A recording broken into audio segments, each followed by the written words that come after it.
Thank you very much for having me here. Before I actually go into my presentation, I would like to take some time to just describe what we do in Microsoft Research, and then a little more about Microsoft. So Microsoft Research is this institution within Microsoft where we try to do cutting-edge research on various computer science-related topics.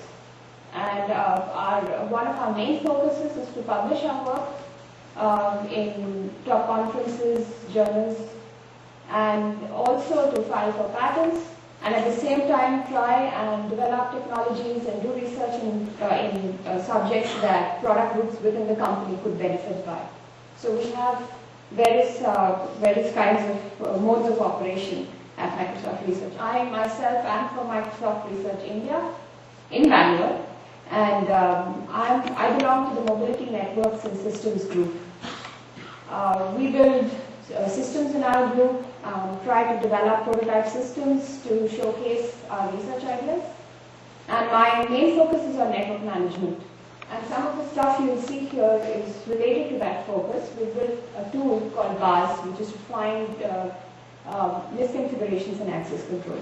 And this is work that appeared in the Usenix Security Conference this year, I think in August. So I'm going to be describing this system called BARS. And the main idea of the system is to find misconfigurations in the access control for shared resources. When I say shared resources, I mean things like file servers or wikis, things that can be shared across various people within an organization like Microsoft or an IIT university or any enterprise like that. So I'm going to first talk about the motivation for this work and the goals.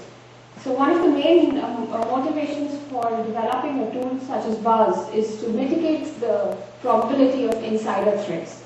Now an insider threat is when you have an employee within an organization who has access to certain information that he or she should not have access to. And they actually use this access to figure out confidential information and maybe sell that somewhere in the open market or something like that. We also want to make sure that we manage access permissions correctly. And then I'm going to talk about our design goals. What should a tool like BARS actually do? Then I will go a little bit in depth into the design and algorithms, and then talk about our system implementation and some of our results, and then summarize.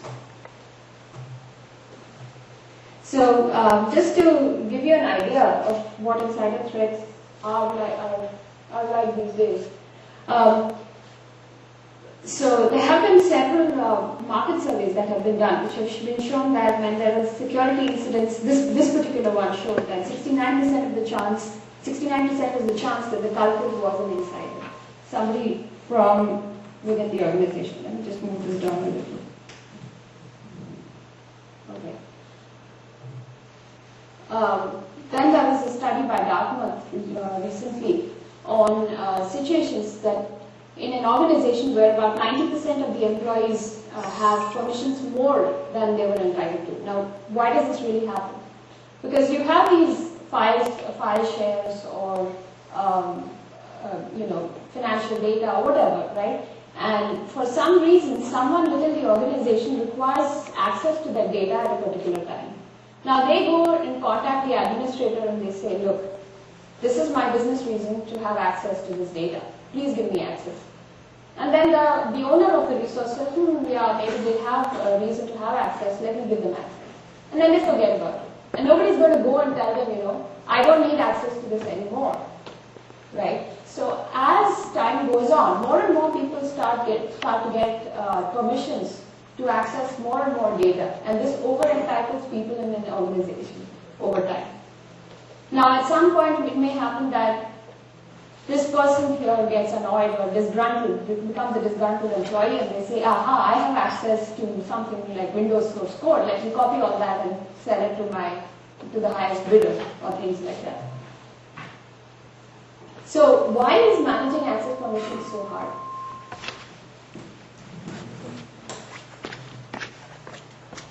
So, I'm going to just talk about certain ideal scenarios and what actually happens in practice in enterprises. Ideally, for every role in an enterprise, such as finance managers or HR managers, you should have a security group. A security group is like a group of your user IDs which fit that particular role. Now this should exist for every role, and then when you have a shared resource such as finance folders or salary payroll information or something, you should give access, or the administration should give access only giving the security group IDs as the atom of access. However, in practice, when you actually go and talk to people out there in organizations, they'll say, well, you know, we can't really have a separate security group for every role. It's just impossible to remember all these things. And we can't have a complete set of security groups like this. By the way, I should say that if anyone has any questions, even in between my talk, please go ahead and ask, because I have a pretty short talk, so I can stop and answer your questions in between. Now the other issue is that, you have these shared resources, but sometimes there are cases where you need to give exceptions. Like, for example, I am shifting roles, say from finance to HR. But in the interim that I shift from finance to HR, I want to have access to the finance data for 3 months just to help with transition. So this is an exception case. So the administrator will say, okay, Ranjita needs access to all these files for another 3 months before she fully transitions to HR. But then after 3 months, who remembers, right? And then I might still have access to the finance data. So that's the issue here. The other issue is that access control mechanisms are varied.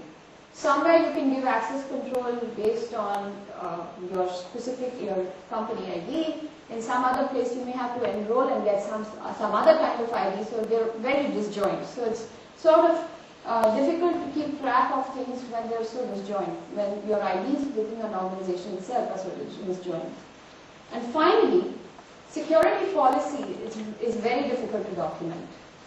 Just to get a complete security policy that some employee in finance needs to have access to blah, blah, blah, blah data is very difficult to actually come across.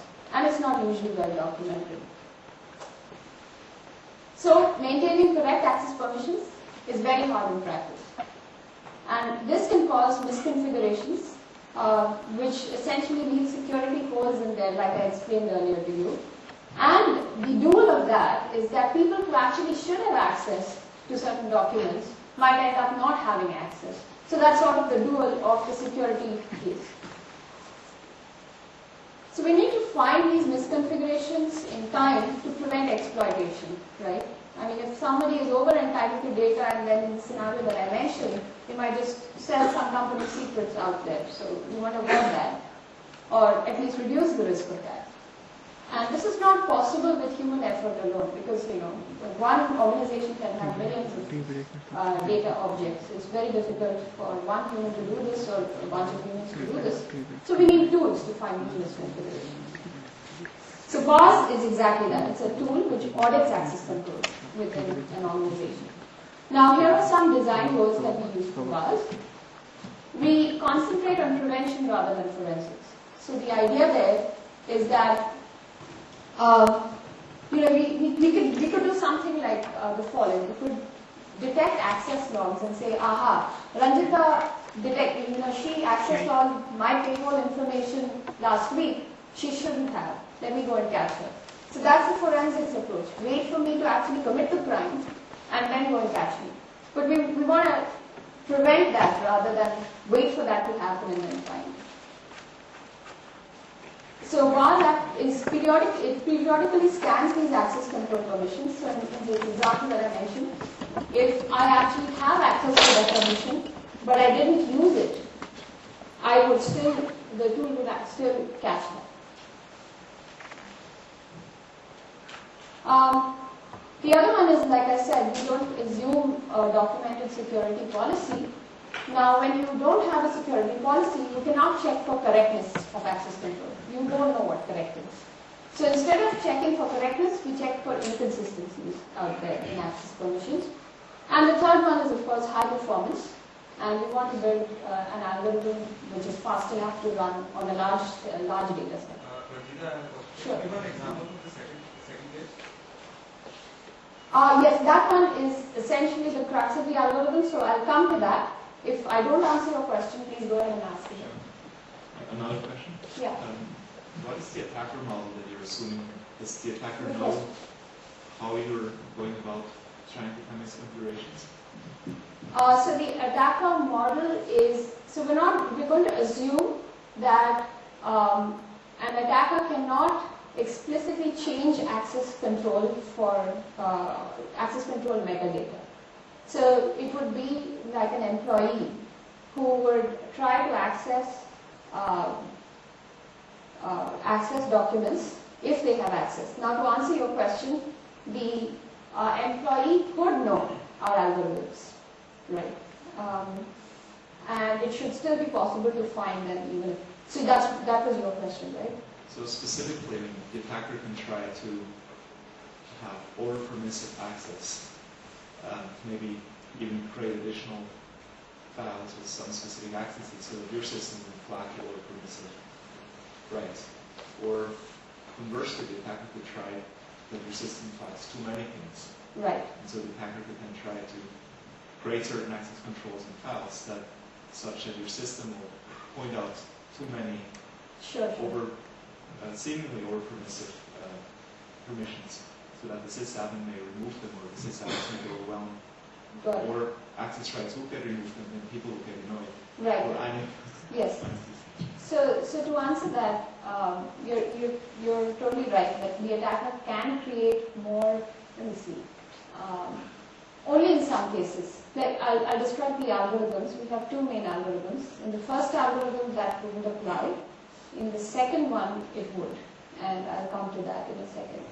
But if an attacker actually creates resources, right, then they're resource owners for those files that they create, right? So we could modify our algorithms to not consider files that have been created by certain resource owners. So do you have a specific attacker model? What you're assuming? Or? Well, we have described an attacker model in the paper, but there what we said was that we are assuming that an attacker cannot change the access control permissions for files. Other than that, they can access whatever they have access to, right? Create files also. So the attacker would be, say, a malicious administrator. Oh. Do quite a bit of damage. Right. So the other thing is that the attacker is not an administrator. Right? They're just simple employees in an organization. Because let's say if I were a malicious admin, I could try to attack your system in a way that other admins would start to do a lot of work and they would get annoyed. And so if they would get hundreds of notifications a day. Correct. Yes. So you cannot be, So if you're a malicious administrator, then you can change access control permissions and then all bets are off. We don't consider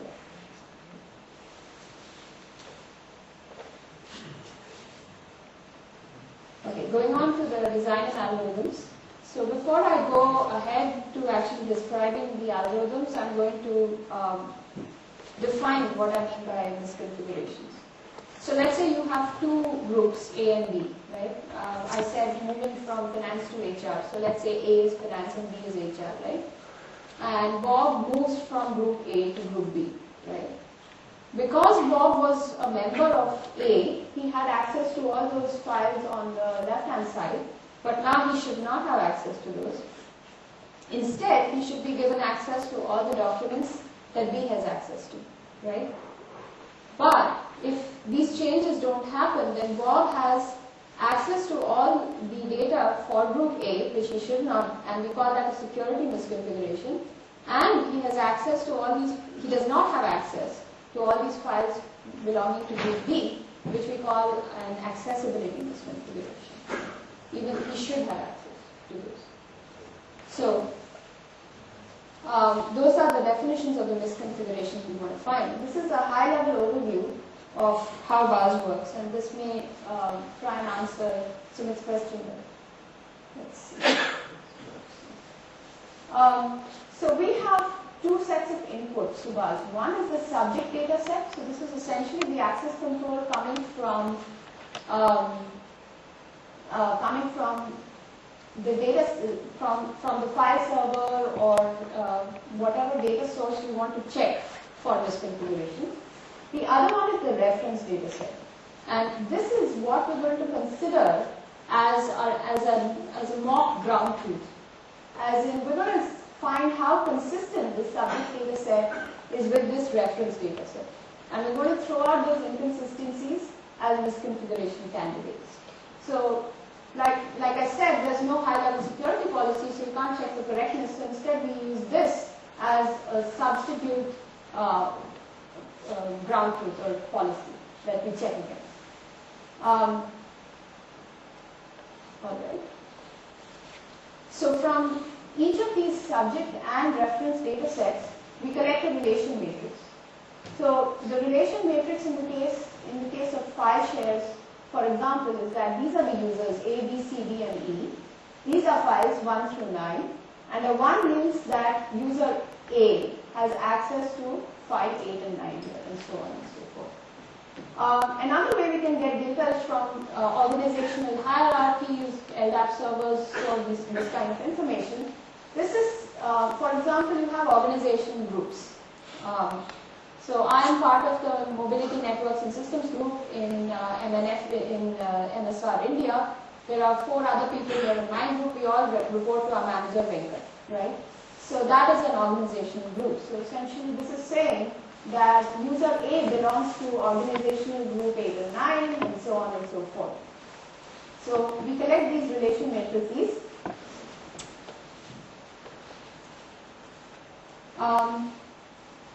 And one thing to note here that any data source can be treated as subject and reference. So in this example, the organization groups are reference and this is the shared files give us a subject. But you could have cases where this is actually the subject and you're trying to find misconfigurations here and then some other data set can be your reference. I have one question. Yeah, sure.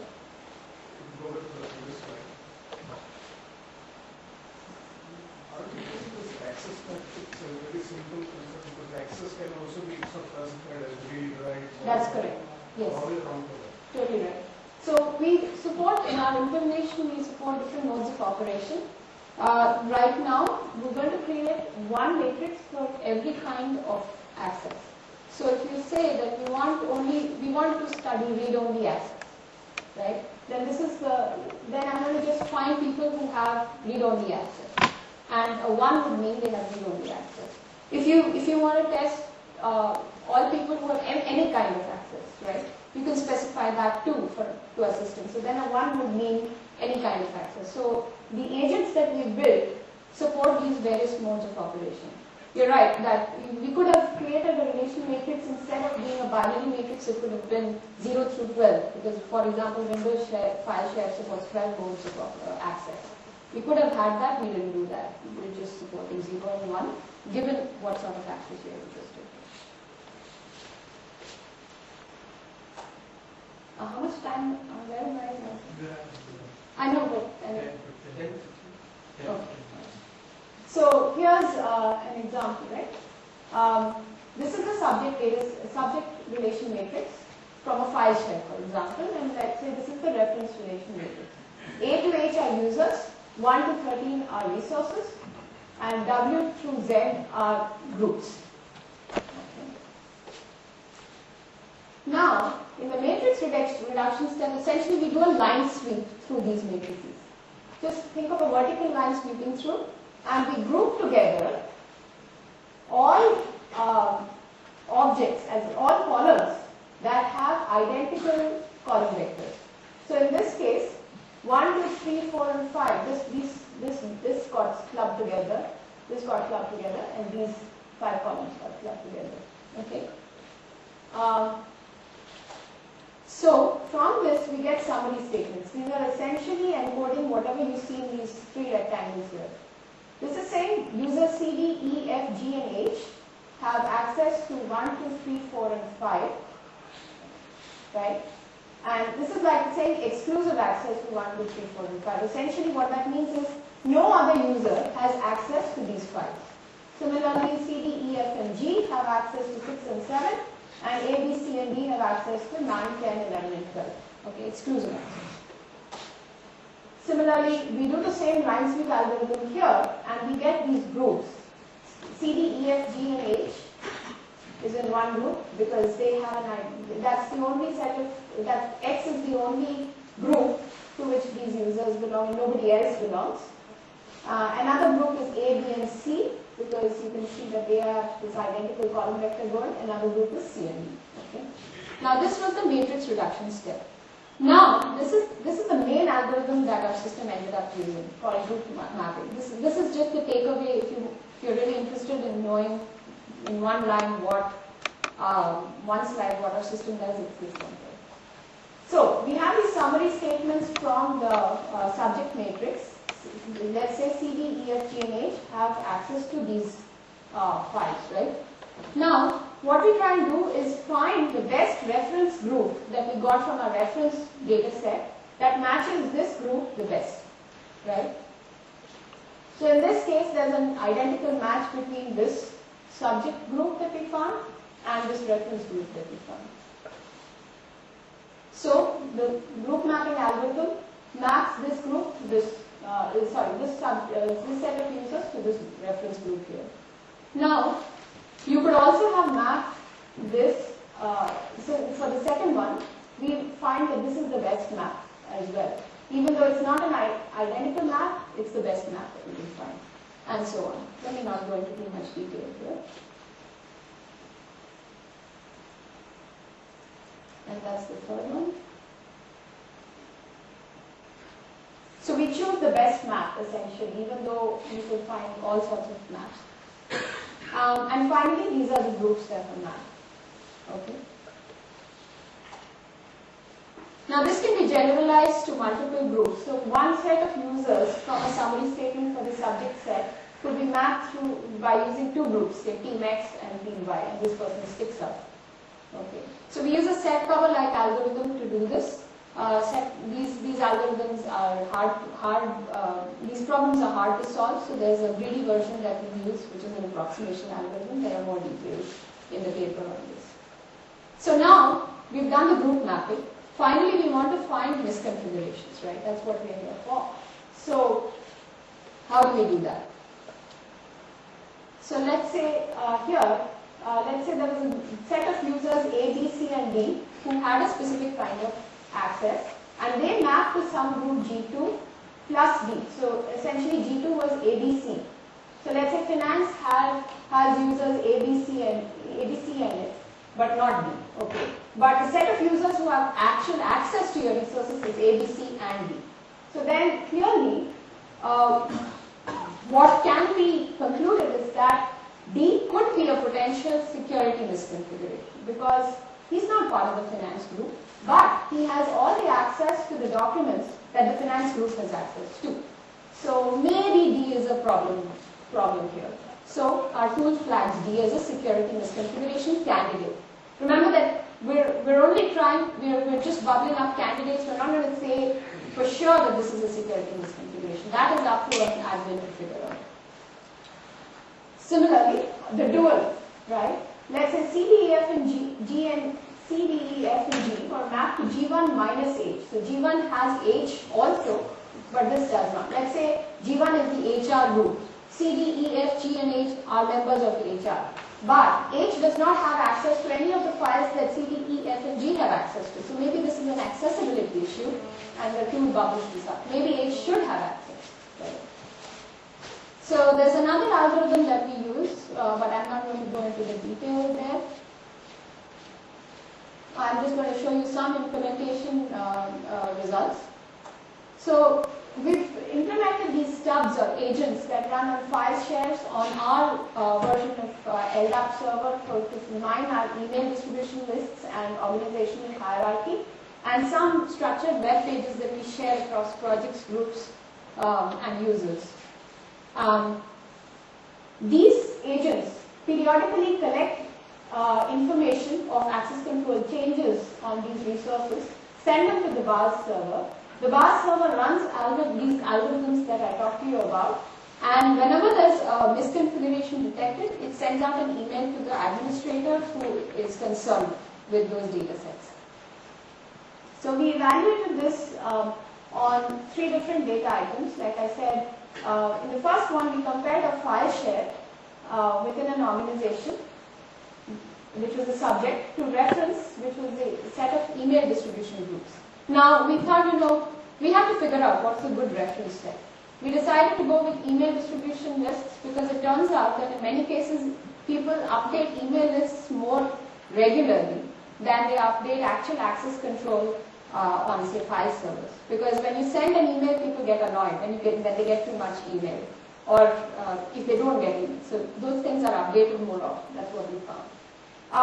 We also compared these web pages like I told you about with the same email list, and then we decided to make the email list itself a subject, and then compared it with the organizational hierarchy, essentially which people are in the same groups. And then we found different kinds of misconfigurations. There are valid misconfigurations, there are invalid ones, and intentional exceptions. Okay. So in our evaluation, we found that I'm going to concentrate on just the file server evaluation here. We found a total of 19 misconfiguration candidates. And in the file server, if you can see, we found about 18 valid misconfigurations, and 1 I think was invalid. In the others, we found much more invalid misconfigurations, but we also found a lot of useful valid misconfigurations, which when we pointed out to the administrators, they went ahead and fixed it pretty much immediately. So for the file share case, we had about 10 valid security misconfigurations and 8 accessibility misconfigurations. So the 10 security misconfigurations were actually giving access to 1639 directories to people who should not have had access. Now, what is interesting to see is what are some of the reasons why these misconfigurations happen, right? Most often they're because of role changes, when somebody changes roles, as the example I've been using throughout this. The other is partial implementation of policy change. At some point, HR decided that, managers of blah, blah, blah teams should not have access to blah, blah resources. But then they did not implement it because it's all manually done. And thirdly, this was less common, but we still found cases where there were misspellings of names. So somebody in Japan was given access to something in India when it really did not matter. So so what's interesting to see is that using the simple group mapping algorithms, which is semantically totally unaware, we've actually found misconfigurations which are created by these conditions. I'm going to skip this, but just in short, the other thing we did was, the other question we were asked is, you found all these misconfigurations, but then how many are there in reality? How many did you miss? You showed how many you found and how many you found which were incorrect, but how many did you miss, right? So we went ahead and manually, we looked at the file share and we asked ourselves and the administrators, should these people have access to these files? This took a long time to do, which gives you an idea of what an administrator needs to do if they want to do this manually. And we found 3 misconfigurations, which we didn't find. Yes? You said you asked administrators to match the data. Typically it should be the owners of the resources. That's true. So when I say I use administrator interchangeably with resource owners, you got me there. So we actually had to go and chase down resource owners, which was even more intensive than just talking to one administrator, but you're right. The other thing we do is event-based monitoring in our prototypes. So whenever there's a change in the file share permissions, we use an API which actually tracks those changes and sends that information to our server. So we found that on this particular date, a certain employee started a new role where email lists were updated, but permissions on files were not updated. So within about 1 second, BAS actually sends an email saying, hey, there's this change and there are these files to which this person should have access or shouldn't have access, and you need to go ahead and change that immediately. So this is the value of doing this kind of thing in near real time. I won't say real time. Runtime performance is pretty fast. We found that with pretty large matrix size, we can run in a few milliseconds. But I would argue that performance is really a second order metric here. Finding the actual issues is the main goal. So there's a lot of related work in this area. The closest is this work by Bauer, Garrison, Reiter, where they use rule mining to find on access logs to find who should have access to what. But they don't concentrate on security misconfigurations. They can concentrate more on accessibility, on who does not have access and should have access. And they use a more anomaly detection style metric. Role mining algorithms are also common, and these are complementary in the sense that we can use the output of role mining algorithms to augment what we are already doing in finding misconfigurations. And there are several RBACs or role-based access control systems in academia and industry, which is a top-down approach. If you use RBAC perfectly, then you don't need what the stuff we have. But since RBAC is not being used, we need an audit tool like BARS. So just to summarize, BARS is an auditing tool that can find potential misconfigurations in file shares and can be applied to many kinds of resources. We have deployed BARS on 3 different real systems, and we have found the various misconfigurations, and we are able to run this in real time. Now going forward, we are trying to work on what turns out to be a very difficult problem, visualization of access control. Who has access to what? Just doing this for millions of resources with thousands of resource owners and users is tough. And so we are working with some ACI folks on trying to answer this question. And more complex access control models are coming soon, and they're going to be a reality soon. So how do you actually build these kinds of systems with more complex access control systems? That's it. Thank you very much.